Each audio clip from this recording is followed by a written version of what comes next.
মোটামুটি আমার চ্যানেল যারা ফলো করে তারা কিন্তু এটা ভালোই বুঝতে পেরেছে যে আমি রান্নাবান্না করতে কিন্তু বেশ ভালোবাসি। আর যারা আমার ভিডিও আজকে প্রথম দেখছো তাদেরও বলে দিই, রান্নাবান্না করতে কিন্তু আমার বেশ ভালোই লাগে, আর এটা শখের রান্নাবান্না বলা যেতে পারে। নতুন নতুন খাবার এক্সপেরিমেন্ট করে বানাবো, নিজে খাবো এবং অন্যকেও রেসিপি বলে দিয়ে খাওয়ানোর সুযোগ করে দেবো, বা আমার আশেপাশে থাকলে তাদেরও খাওয়াবো। সেরকমই একটা প্ল্যান নিয়ে ফ্লিপকার্ট থেকে অর্ডার করেছিলাম এই প্যানটা। এটা দেখতে বেশ সাদামাটা হলেও কিন্তু ব্যাপারটা আসলে বেশ ভালো, কারণ আমি এখন খুলে বলছি।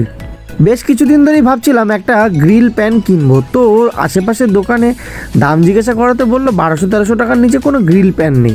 বক্স খুলতে না খুলতে দেখলাম ভেতরে রয়েছে অনেক কিছু বলতে এখানে প্যান্টটার সাথে এক্সট্রা যেই জিনিসগুলো দিয়েছে সেইগুলোর কথাই বললাম। ফ্লিপকার্ট থেকে এই প্যান্টটা আমি অর্ডার করেছিলাম মাত্র 346 টাকায়। তবে আমার কথাবার্তা শুনে কিন্তু ভেবো না এটা ব্র্যান্ড প্রমোশন করছি, জাস্ট আমার পছন্দ হলো, তাই জন্য আমি তোমাদের সাথেও ব্যাপারটা শেয়ার করলাম। আজকের মতো টাটা।